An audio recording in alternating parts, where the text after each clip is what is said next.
have a drop in their standard of living. In our country, people go below the poverty line. They can't have 2 square meals a day. So my interest was the people of Pakistan. And obviously this didn't go down well. Well, just a couple more points on that. Western countries are trying to isolate Moscow and make it a pariah. But the outcomes, I would suggest, are pretty negative for everyone involved when you sanction a country like Russia. The energy crisis in Europe now proves the point. Is that fair towards Russia? And why does the West attempt to drag Pakistan into this? You see, the problem, developing countries like ours, the problems we face, the biggest problem is that Western countries expect their problems to become our problems. So this is basically a European problem. It's not Pakistan's problem. What are Pakistan's problems? The Western countries don't consider their own problems. So for instance, there is a conflict between Pakistan and India about Kashmir.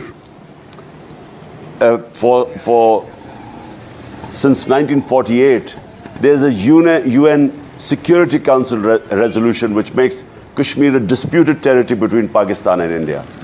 And the people of Kashmir, through a plebiscite, were supposed to decide whether they wanted to be with India or Pakistan. And in the last 30 years, 100,000 Kashmiris have died in this struggle for independence.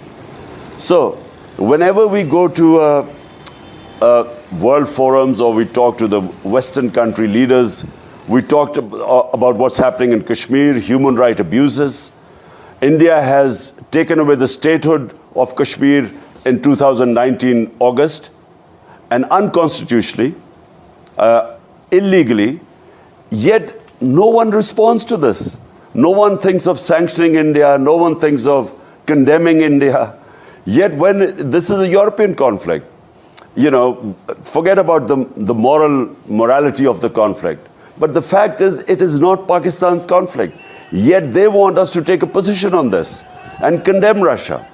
My point is that condemning Russia, you have to have the luxury to condemn countries on moral issues. We don't have that luxury. You know, condemning countries can cost our people a lot. It can push people below the poverty line. Therefore, we want the luxury to be neutral. And that's what we want, I think, and that's what India did. India is a strategic partner of the